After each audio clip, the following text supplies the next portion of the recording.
I'm Mike from the Losco, and this is my house.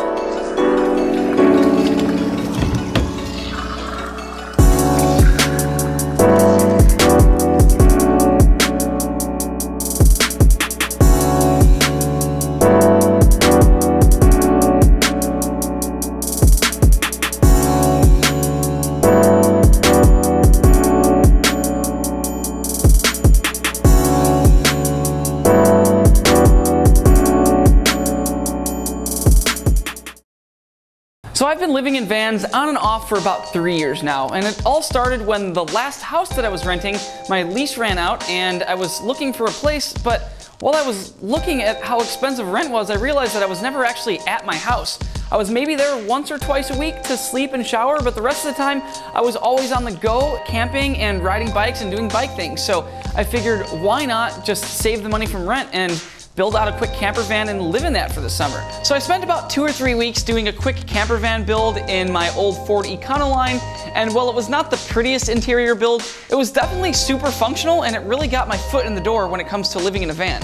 I actually ended up enjoying it so much that summer when I realized that I could pretty much go wherever I wanted to, and as a mountain biker, that's like the best thing ever. So I rode my bike a lot more, I built a lot more trail, and also I saved a lot of money. So I enjoyed it so much that I pretty much daydreamed about it the whole next winter when I had another rental place. And I decided that I liked it so much that I would basically take all of the things that I didn't like living out of my first van and apply it to a whole new Sprinter van build to have more space, live out of it full time for an extended amount of time. I knew that I was going to not only live in it for a long time, but also I wanted to work out of it and have kind of a mobile office so that I can film video when I'm traveling and also edit everything inside and do it very comfortably. So this van is basically a culmination of all the things that I learned about building vans over the past few years, both for myself and also helping some of my friends build out vans. I think it turned out great, and in my mind, it is the ultimate mountain biker Sprinter van, and I really enjoy living and working out of it, so check it out. So my van is a 2004 Dodge Sprinter 3500, 158-inch wheelbase. It's the biggest one that they make. I chose to get the biggest one out there just to have the most amount of space to live in, because I do live in this full time, and I also wanted to fit lots of bikes and tools in the back, so it was a no-brainer for me to get the biggest one that they make. Since it's the 3500 model, it's a dually, meaning that it's four-wheel drive in the back. This van used to be a coffee delivery vehicle for a company in Seattle, and I got it on Craigslist like pretty much everything else I own, and spent about 1 year converting it and building everything myself. So everything you see in here, I did myself, which is pretty cool. On the exterior, I did some things to add a little flair to this thing. I got some bed liner on the rocker panels to just look cool and also protect it a little bit from rocks and whatnot kicking up. And then we have these sweet vinyl tree silhouettes that we made at the shop and installed ourselves. Me and my mechanic Logan did that, and it looks super cool in my opinion. I have a bigger wheel and tire combo than what comes stock on these 3500 Sprinters to give me more clearance for when I'm driving off-road. I do take this van on a lot of off-road adventures on logging roads and whatnot when I'm going to visit remote locations where I find sweet trails and stuff. So I wanted to make sure that I had an emphasis on getting up and around when I'm traveling off-road. All right, let's check out the inside.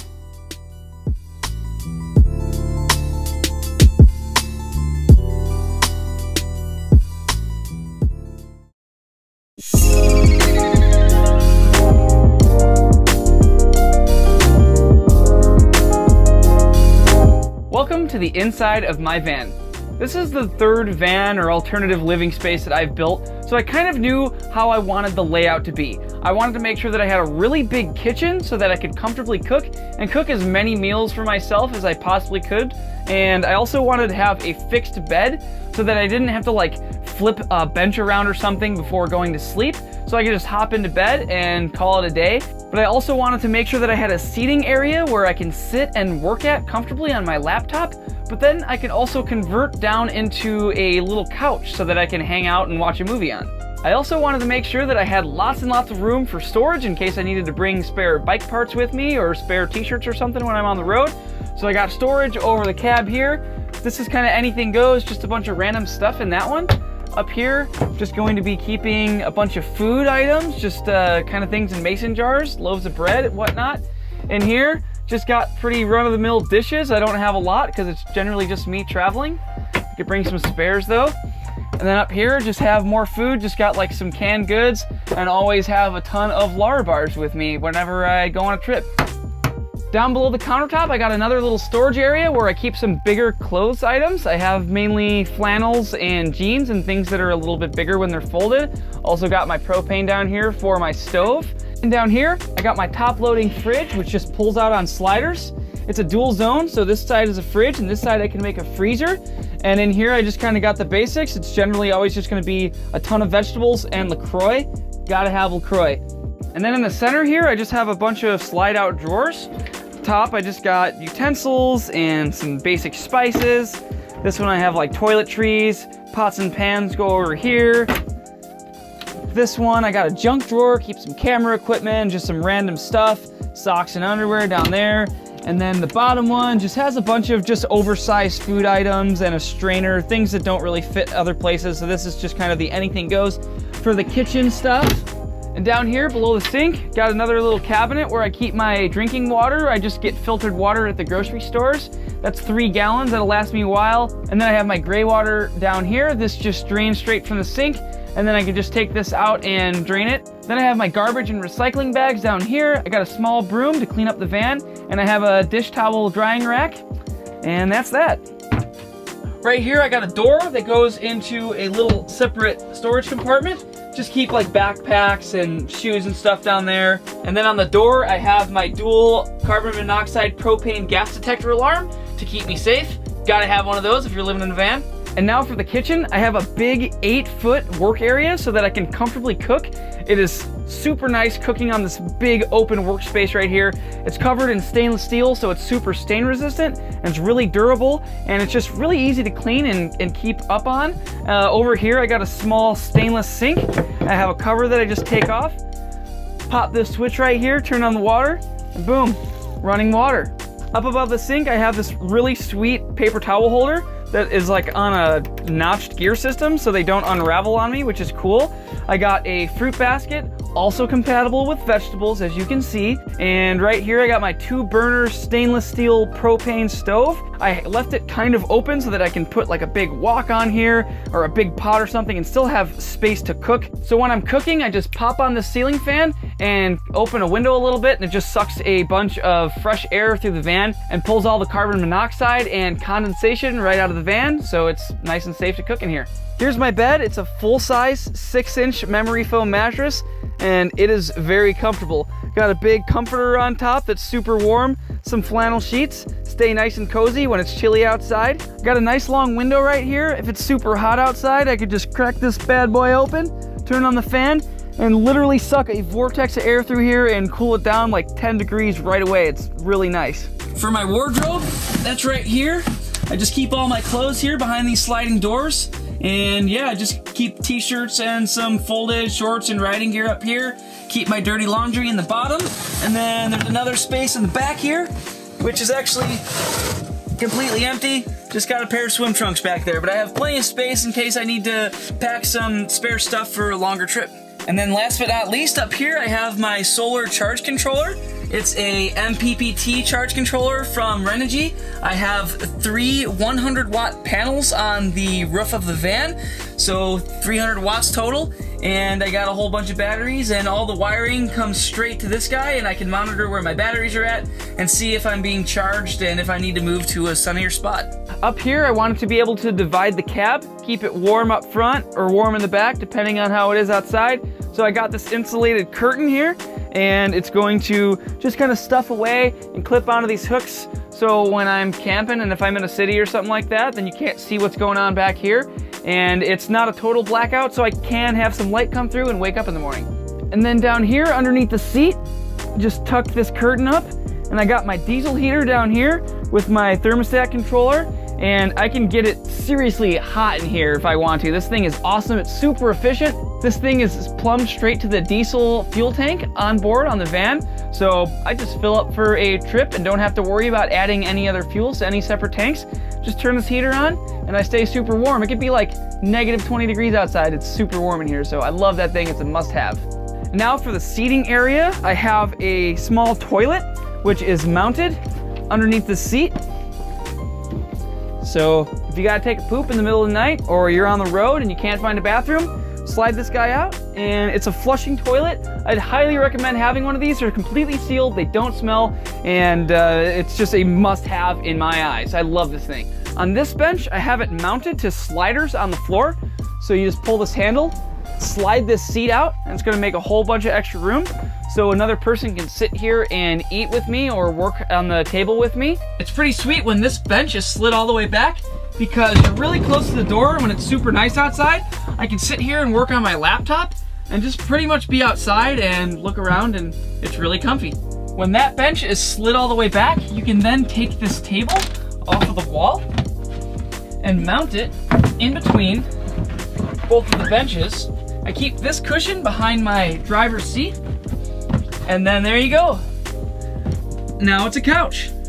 And under this bench is more storage. Just lift it right up and fit a whole bunch of stuff in there as well. For building materials, this thing is super heavily insulated behind all the walls. It stays about 15 degrees warmer inside versus outside, even without the heat on. I have 1/4-inch plywood lining all of the walls, and then I use 1/4-inch tongue and groove pine on the ceiling. I have 1/4-inch tongue and groove pine on the backsplash of the kitchen area, and then all of the cupboards and all of the storage is all made out of pine boards, which were cut on a table saw to be super square. And then some of these cabinets are actually glued together, which took some time, but they turned out really nice. All of my cabinet doors and drawers are all held closed by these little spring-loaded turn knobs. So they automatically click closed when you close them, and then they can't open up when you're driving. To open everything up is super easy. Just put a hand on a handle and then turn the knob, open it up, close it back up, and you're good to go. You don't have to worry about like latching things, and it saves a lot of time.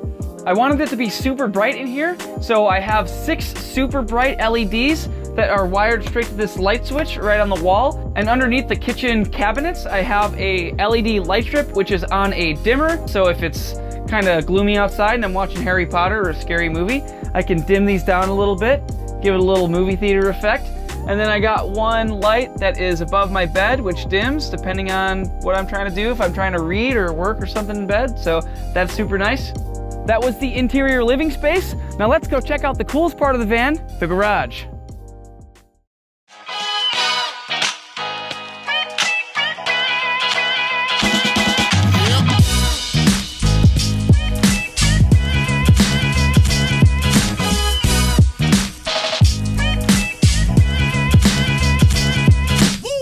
Welcome to the garage. And this is a big reason why I got the biggest Sprinter van size that I could, because I own a bike shop and I wanted to make sure that I had room for bicycles and I had room for lots of tools. And I also wanted to have a work stand built into the back area so that I can work on bikes. So back here isn't just room for tools and bikes, but it's also an area for the utility stuff. I have a big 17-gallon freshwater tank back here, which is plumbed to the sink.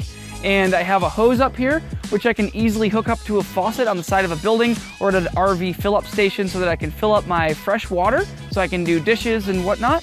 Plumbed to the tank, I also have a hose. So if I go on a really muddy bike ride, I can spray down my bike and clean it off before putting it away. Or if it's really hot outside and I wanted to take a shower, I could just take a shower outside, and that's a pretty neat feature.